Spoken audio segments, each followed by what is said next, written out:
আল্লাহর গোলামেরা, ও বান্দারা, আলোচনা শুরু করার আগে আমার অন্তরস্থল থেকে আমি শুভেচ্ছা জ্ঞাপন করেছি এই মাহফিলের সভাপতি সাহাবকে, আরো আমি শুভেচ্ছা জ্ঞাপন করেছি উলামায়ে কেরাম যারা আছেন তাদেরকে, আরো আমি শুভেচ্ছা জ্ঞাপন করছি প্যান্ডেলের ভিতরে বসা আমার বাবার বয়সের বাবা যান, আমার চাচার বয়সের চাচা যান এবং ছোট ছোট ভাই ও বন্ধু, আরো আমি আমার অন্তরস্থল থেকে শুভেচ্ছা জ্ঞাপন করেছি পর্দার আড়ালে বসে থাকা আমার মা ও বোনদেরকে, আবেদা সালেহা তাদেরকে আমি আমার অন্তরস্থল থেকে শুভেচ্ছা জ্ঞাপন করে প্রথমে আমি সালাম দিয়েছি। সালামের উত্তর কোনরকম ভাবে পাই নাই।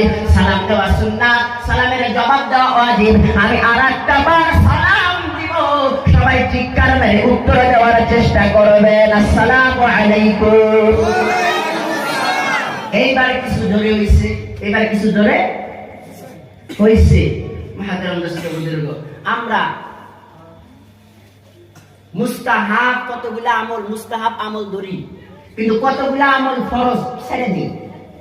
মুস্তাহাবকে ফরজ মনে করে নিছি, মানে জানি না তো যেটা মুস্তাহাব,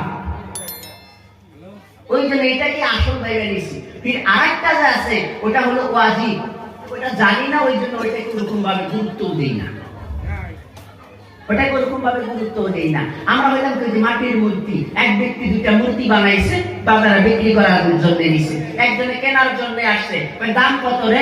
এটার একটার দাম 500 আর একটার দাম 50। মারছে একটা ধমক, দুইটা মূর্তি দেখতে একটার দাম 500 আর একটার দাম 50, এটা একটা কথা? যখন ধমক মারছে তখন এই দোকানদার বলতেছে, ধমকায় না, কিসের জন্য 500, কিসের জন্য 50, আমি তোমাকে বুঝাইয়া দিই। আধা হাত একটা লাঠি নিছি, লাঠি বুঝেন গো? লাঠি বুঝেন না? আধা হাত একটা লাঠি নিচ্ছে, নেওয়ার পরে লাঠিটা কি করছে? ডাইন কান দিয়ে ঢুকিয়ে দিচ্ছে, ডাইন কান দিয়ে ঢুকিয়ে দিচ্ছে। যে মূর্তিটার দাম 50 টাকা, ডাইন কান দিয়ে ঢুকিয়ে দিচ্ছে, বাম কান দিয়ে বাইরে হয়ে আসছে, এটার দাম 50 টাকা। আর যেটার দাম 500 টাকা, ওইটা কান দিয়ে ঢুকায় দিচ্ছে, ভিতরে ঢুকিয়ে দিচ্ছে, এটার দাম 500 টাকা, এটার দাম 500 টাকা। আমরা হয়েছে এমন কথা, এক কান দিয়ে শুনি আর কান দিয়ে বাইরে করে দিই। মাহফিল তো প্রত্যেক বছরই হয়, ঠান্ডা সিজন আসলেই হয়, হয় না গো? প্রত্যেকবারই তো শুনি। আমাদের ভিতরে আনলামটা কি? কি আমাদের ভিতরে আনলাম? নিজে চিন্তা করে দেখি কতটুকু আমি পরিবর্তন হইলাম, চিন্তা করে দেখি।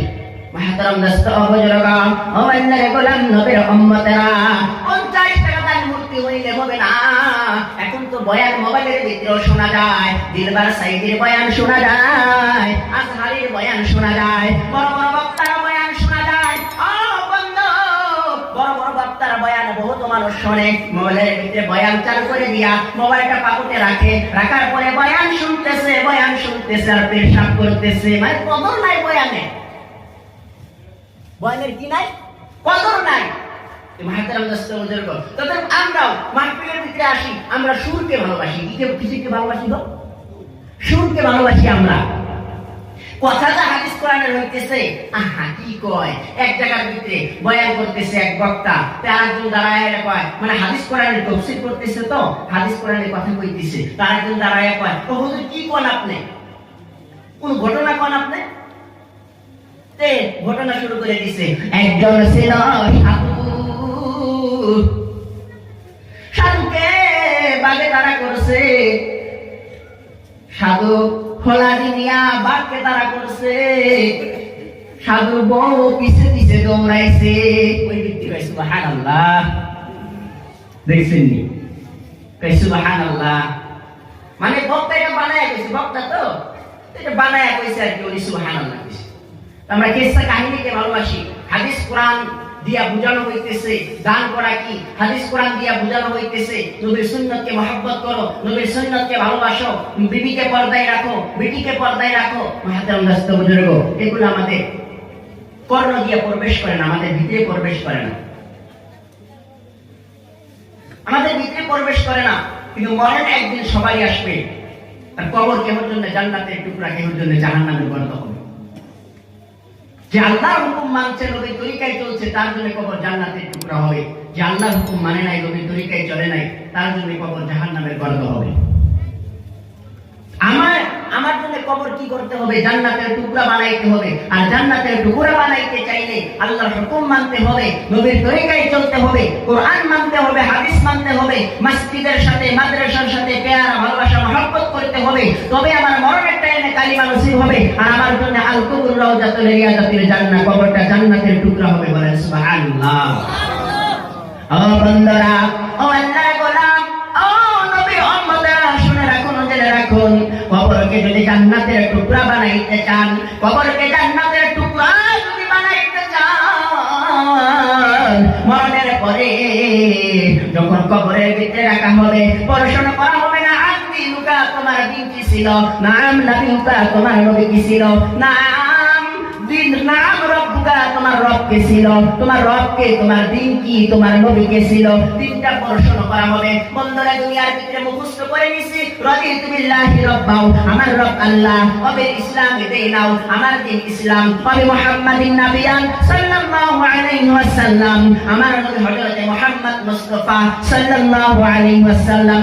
কবরের ভিতরে বাইরে হবে না, কবরের ভিতরে বাইরে হবে না। যে ব্যক্তি দুনিয়ার ভিতরে রব চাই জিন্দেগি যাপন করছে, যে ব্যক্তি দুনিয়ার ভিতরে রবের হুকুম মানছে, রব চাই জিন্দেগি যাপন করছে, সেই ব্যক্তি কবরের ভিতরে বলতে পারবে রাদিতু বিল্লাহি রাব্বাও, আমার রব আল্লাহ।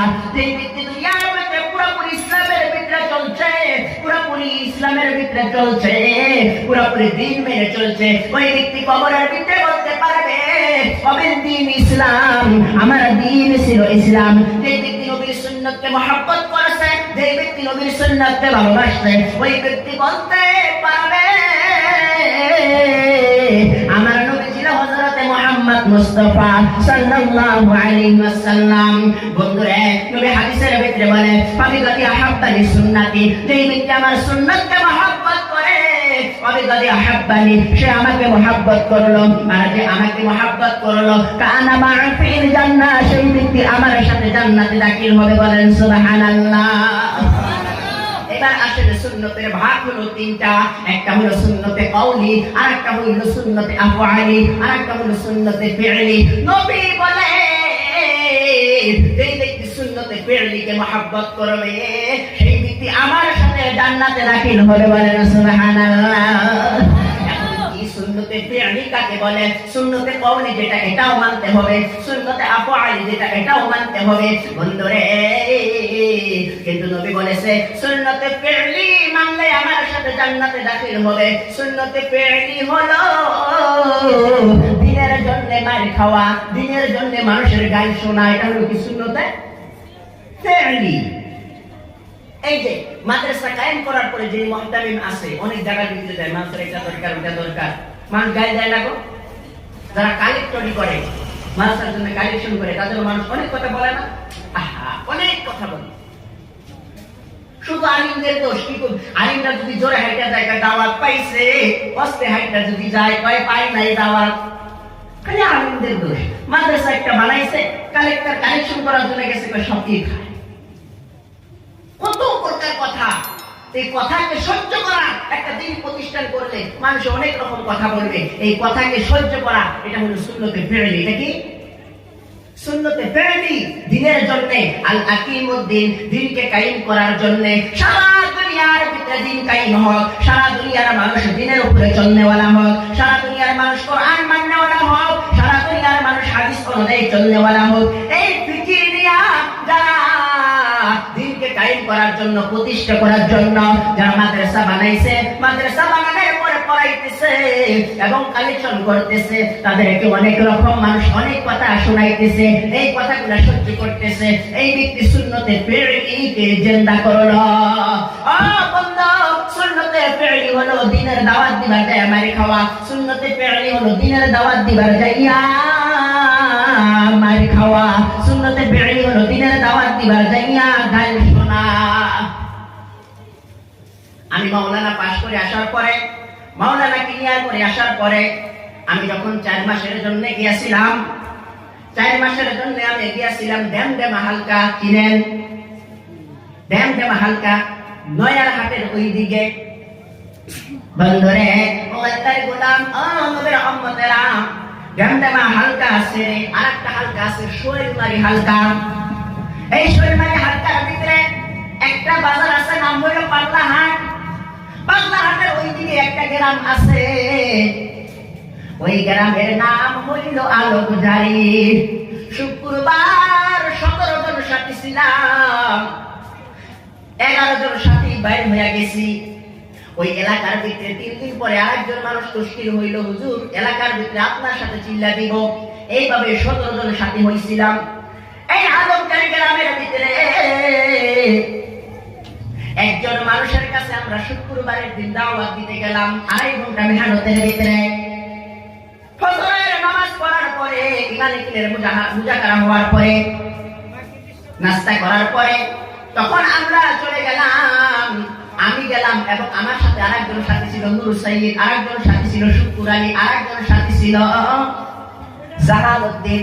এই 4 জন সাথী আমরা মুলাকাতের জন্য গেছি। তার সাথে মুলাকাত করেছি, মুসাফা করেছি, তাকে দিনের দাওয়াত দিছি, ভালো মন্দ জিজ্ঞাসা করেছি। উনি বলতেছে আমি চলে যাব। আমি তখন জিজ্ঞাসা করেছি আপনার কি বেটা বেটি আছে? বলে আমার বেটা আছে 2টা। আমি বলছি চাচা আপনি তো চলে যাবেন, আজকে 3 দিন হয়ে গেল আপনাদের মসজিদে আসছি, বাইরের বগলে মসজিদ, আপনাকে মসজিদে দেখলাম না, আপনার কাছে আসি আপনাকে বাড়িতে পাই না, আপনার ছেলে 2 জনকে মসজিদে যাইতে কইেন। এই কথাটা বলার সাথে সাথে এত রাগ হয়ে গেল, এত রাগ হয়ে গেল, হাত এইভাবে নিয়ে আসে আমাকে মারার জন্য। বাবা শোনা করে থামায়, হাত নিয়ে আসে মারার জন্য। বন্ধুরা রে, কিছুই বললাম না। মসজিদের পাশে ছিল, মসজিদের সবাই বাইর হইছে, একজন দাউরিয়া বাইর হইছে, আরেকজন খুরিয়া বাইর হইছে। যে বাইকটা বলেন তো, মানে ব্যাগটা ঘাড়ে করে নিয়ে জামাতে গেছি তো, মানে 1 মাসে কি আর মসজিদে বাইকটা দিয়ে ব্যাগটা ঘাড়ে করে নিয়ে যাওয়া হয়। তো বাইকটা দিয়ে সাথীগুলো বাইর হইছে। আমি সবাইকে ইশারা করছি, না সবাইকে ইশারা করছি। সবাই মসজিদের ভিতরে আছে, আমরা 4 জন সাথী ওই জায়গা, নূর সৈয়দ, জাহানুদ্দিন, আমরা আর শুকুর আলী, আমরা আর আমি 4 জন সাথী ওই জায়গার ভিতরে। যাই হোক, বাবা শোনা করে থামায় এখন আমরা আসলাম। আসার পরে এখন সাথীগুলো হুজুর ঠেকাইলেন কেন? দিতাম কেন? বলে না, দেওয়া যাবে না। উযু করো, 2 রাকাত নামাজ পড়ো, আল্লাহর কাছে দোয়া করো, আল্লাহ যেন তাকে হেদায়েত করে। ও আল্লাহর গোলাম, নবীর উম্মতেরা 2 রাকাত করে নামাজ পড়লাম, পড়ার পরে দোয়া করলাম এবং কিছু সদকার জন্য কিছু টাকা তুললাম। সদকার জন্য 1-2 টাকা করে টাকা তুলে একটা ঠোঙ্গার ভিতরে টাকা, একটা পলিথিনের ভিতরে টাকাগুলা বান্ধিয়া মসজিদের বাইরে রাইখা দিলাম। যেটা সদকার টাকা মসজিদের ভিতরে ঢুকানোর দরকার নাই, এইখানে রাইখা দে। বাজারে গেলে নিয়ে দেওয়া যাবে, ফকিরকে দিয়ে দেওয়া যাবে, অথবা এই দিক দিয়ে যদি ফকির আসে তাকে দিয়ে দেওয়া যাবে। টাকাটা ওই জায়গার ভিতরে রেখে দিছি। ওই বেসরা চোরের ভিতরে চলে গেছে। সকালবেলা আমার কাছে তার 4টা ভাই আসছে, তারা ছিল 5 ভাই। 4টা ভাই আসার পরে বলতেছে, হুজুর আমাদের ভাই আপনাকে কালকে অপমান করেছে, আজকে আমাদের ভাই বিছানা থেকে উঠতে পারে না, আমাদের ভাই কথাও বলতে পারে না, আমাদের ভাইকে জানো কে জানো মেরেছে, কে জানো আঘাত করেছে, পিঠ দিয়ে ফুলে ফুলে গেছে, আমার ভাই বলতে পারে না, আপনার ওইখানে যেতে হবে। আমি বললাম সাথী দিয়া কিভাবে আমি ওইখানে যাব? এই সাথীগুলা কি আমি ওইখানে যাইতে পারবো না, তোমার ভাইকে নিয়ে আসো। গাড়ি দিয়ে নিয়ে আসছে। নিয়ে আসার পরে আমি যখন বাড়ির ভিতরে গেছি, যাওয়ার পরে দেখি জবান বন্ধ, কথা বলতে পারে না, ইশারাও করতে পারে না, চোখ দুটা বন্ধ। তো আল্লাহর গোলাম নবীর